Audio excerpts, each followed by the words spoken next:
नमस्कार, मैं हूं रंजीत झा। राष्ट्रवाद के नाम पर नफरत परोसने वाले बाबा रामदेव की दिल्ली हाईकोर्ट ने हेकड़ी निकाल दी है। आप अपने स्क्रीन पर यह तस्वीर देख रहे हैं, इसमें है जस्टिस अमित बंसल, दिल्ली हाईकोर्ट। रूह अफजा के हमने फोटोज ले रखे हैं और साथ में बाबा रामदेव भी हैं। बाबा रामदेव जो अपने प्रोडक्ट के आगे दुनिया के तमाम प्रोडक्ट को खराब बताने की कोशिश करते हैं, हर बार अनर्गल प्रलाप करते हैं और फिर इस बार तो नफरत ही घोल दी। अपने शरबत का प्रचार करने के लिए रूह अफजा को जिहाद से जोड़ दिया और फिर सांप्रदायिक ध्रुवीकरण करने की कोशिश की। उसके बाद हमदर्द कंपनी जो रूह अफजा का निर्माण करती है, इस उत्पाद को तैयार करती है, उसने हाईकोर्ट का दरवाजा खटखटाया था। हर बार सुप्रीम कोर्ट तक में भारी फजीहत झेल चुके बाबा रामदेव, बेइज्जत हो चुके बाबा रामदेव ने दिल्ली हाई कोर्ट में भी अपना यह रिकॉर्ड जारी रखा। यहां जो कुछ जस्टिस अमित बंसल ने कहा है वो पूरी बात हम आपको यहां दिखाने वाले हैं। क्या हुआ कोर्ट रूम में, सुर्खियां बनी पड़ी हैं। तो इसके लिए सबसे पहले कुछ हेडलाइंस देख लेते हैं इसी खबर से जुड़ी हुई। उसके बाद हम चलेंगे कोर्ट रूम की बातों पर। जज साहब ने क्या कहा, रामदेव साहब की दलील क्या थी और हमदर्द कंपनी की तरफ से जो वकील पेश हुए उन्होंने क्या कुछ कहा है। यह काफी इंपॉर्टेंट खबर है, जरा ध्यान से देखिए इस हेडलाइन को। जनसत्ता ने हेडलाइन में लिखा है, रूह अफजा कंट्रोवर्सी, अदालत की अंतरात्मा को झकझोर दिया। शरबत जिहाद वाले बयान पर दिल्ली हाईकोर्ट ने बाबा रामदेव को लगाई जोरदार फटकार। रामदेव ने 3 अप्रैल को अपनी कंपनी पतंजलि का प्रोडक्ट गुलाब शरबत लॉन्च किया था और इस दौरान उन्होंने बिना नाम लिए हमदर्द के पेरू अफजा पर निशाना साधा था, लेकिन बोतल तो सामने रखकर मेरे ख्याल से वो बेइज्जती कर रहे थे। अब देखिए कैसे बात आगे बढ़ी। एक हेडलाइन और देखिए, दैनिक जागरण ने क्लियरली कोर्ट के वक्तव्य को कोट किया है। माफी लायक नहीं बाबा रामदेव की टिप्पणी, शरबत जिहाद को लेकर दिल्ली हाईकोर्ट ने लगाई फटकार। ये आप देख रहे हैं ये किस तरीके से बवाल मचा है।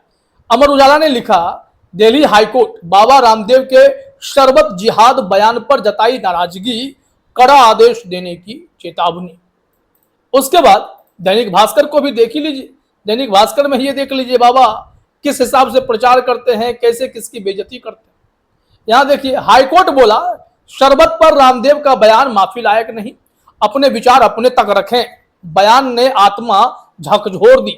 रामदेव हटाएंगे सारे वीडियो, उन्होंने कोर्ट में कमिट किया है, मतलब बैकफुट पर है। महुआ मोइत्रा ने भी बाबा रामदेव की जमकर फजीहत कर दी है। उनके एक ट्वीट ने कहा है कि आज हाईकोर्ट की प्रोसीडिंग्स को देखकर मजा आ गया। वो हम आपको आगे दिखाते हैं। एक हेडलाइन और उसके बाद कोर्ट रूम प्रोसीडिंग्स पर चलेंगे। आज तक ने साफ लिखा है, 5 दिन में हटाएं वीडियो। रामदेव के शरबत जिहाद वाले बयान को दिल्ली हाईकोर्ट ने बताया अक्षम्य और अविश्वसनीय। बाबा रामदेव के बयान के खिलाफ हमदर्द की तरफ से हाईकोर्ट में याचिका दायर की गई थी। मामले में दिल्ली हाईकोर्ट ने सुनवाई की। हाईकोर्ट ने कहा यह बयान अक्षम्य है और अंतरात्मा को झकझोरने वाला है। मोटा मोटी तो कोर्ट की बहुत सारी बातें आप इनके हेडलाइंस से समझ गए होंगे, लेकिन यहां अब एक गंभीर मसला है कि बाबा रामदेव ऐसी हरकत करके क्यों सब कुछ बिगाड़ लेना चाहते हैं, क्यों ऐसे आपत्तिजनक टिप्पणी करते हैं। क्या राष्ट्रवाद के नाम पर वो देश में ध्रुवीकरण चाहते हैं? मोदी भक्त हैं, इसमें कोई दो राय नहीं है, लेकिन भक्ति के नाम पर अगर अंधभक्ति की जाए तो भाई सवाल तो उठेगा। अब यहां आइए, कोर्ट रूम प्रोसीडिंग्स के कुछ हिस्से को हम आपके सामने रखते हैं ताकि आप भी समझ सकें कि क्या हुआ है। गुलाब शरबत बेचने के नाम पर दूसरे के प्रोडक्ट को बर्बाद करते हैं। आपको याद ही होगा मैगी, कैसे नेस्ले की मैगी को जो बैन करवाया गया था, उसके बाद ये ताबड़तोड़ अपना मैगी बेचने लगी थी। लेकिन मैगी आज भी मार्केट में उतने ही प्रमुखता से लोग खरीदते हैं, बाबा रामदेव के प्रोडक्ट की तुलना में तो ज्यादा ही खरीदते हैं। अब इन्होंने क्या बयान दिया था पहले वो समझिए। रामदेव ने दावा किया था कि रूह अफजा की बिक्री से होने वाला पैसा मस्जिदों और मदरसों के निर्माण में इस्तेमाल होता है। उन्होंने इसे शरबत जिहाद का नाम दिया था और इसे लव जिहाद से जोड़ते हुए कहा कि लोगों को इससे बचना चाहिए। रामदेव ने यह भी कहा कि दूसरी कंपनियों के शरबत टॉयलेट क्लीनर जैसे हैं, मतलब अजीब व गरीब बातें जैसे हैं, और लोगों को अपने परिवार और बच्चों को इनसे बचना चाहिए। इसके बाद फिर क्या हुआ, हमदर्द नेशनल फाउंडेशन इंडिया जो रूह अफ़ज़ा बनाती है, उसने रामदेव और पतंजलि के खिलाफ दिल्ली हाई कोर्ट में मुकदमा दायर किया। हमदर्द का कहना था कि रामदेव का बयान न सिर्फ उनके प्रोडक्ट को बदनाम कर रहा है, बल्कि यह सांप्रदायिक ध्रुवीकरण को भी बढ़ावा देता है, यह नफरत फैलाने जैसा है। फिर कोर्ट में क्या हुआ, कोर्ट में जब दोनों वकील आए तो यहां पर मामला जिरह आगे बढ़ा। हमदर्द ने कहा कि रामदेव का बयान सिर्फ रूह अफ़ज़ा प्रोडक्ट को बदनाम नहीं कर रहा है, सांप्रदायिक विभाजन है। रामदेव ने हमदर्द के मालिकों के धर्म को निशाना बनाकर नफरत फैलाने की कोशिश की है, हेट स्पीच के तहत आता है। रामदेव का बयान शरबत जिहाद, फिर पुराने शरबत पर अपने धर्म और धन की बर्बादी क्यों जैसे शब्दों के साथ साफ तौर पर सांप्रदायिक एंगल दिखता है। जो मुकुल रोहतगी साहब हैं, उन्होंने रामदेव के खिलाफ जब कोर्ट में दलील देनी शुरू की हमदर्द के तरफ से, उन्होंने मांग की रामदेव को इस तरह के बयान देने से रोका जाए, भविष्य में भी वो ऐसा ना करें, सख्त कार्रवाई कीजिए। उन्होंने कहा कि इस तरह की बातों को शुरुआत में ही रोकना जरूरी है, वरना देश में पहले से मौजूद इतनी समस्याओं के बीच यह और ट्रिगर करेगा। अब कोर्ट की प्रतिक्रिया की बात करते हैं। कोर्ट ने कहा यह कोर्ट की अंतरात्मा को झकझोरने जैसा है। चलिए जरा आप देख भी लीजिए थोड़ा सा, क्योंकि यहाँ देखना जरूरी है। मैंने जो ब्रीफिंग करवाई है कि कोर्ट की अंतरात्मा को झकझोरने जैसा है, यह बयान अस्वीकार्य और बचाव के लायक नहीं है। It shocks the conscience of the court, this is indefensible. इसमें आप माफी की उम्मीद मत कीजिए। जज ने कहा मुझे अपने कानों और आंखों पर यकीन नहीं हुआ जब मैंने यह वीडियो देखा सुना। I couldn't believe my eyes and years when I saw this. उसके बाद कोर्ट ने साफ कहा कि रामदेव का बयान न सिर्फ प्रोडक्ट को बदनाम करने वाला है, बल्कि यह सांप्रदायिक नफरत फैलाने वाला है, जो देश के लिए खतरनाक है। जस्टिस बंसल ने रामदेव के वकील को चेतावनी दी कि अगर इस मामले में सख्त कार्रवाई नहीं हुई तो कोर्ट एक मजबूत आदेश जारी करेगा। अब क्या किया रामदेव ने, जरा ये भी देख लीजिए, क्योंकि हर बार जब बेइज्जत होते हैं तो बैकफुट पर आते हैं। रामदेव के तरफ से वकील राजीव नायर आए हुए थे कोर्ट में। उन्होंने नरम रुख अपनाया क्योंकि कोर्ट गुस्से में था।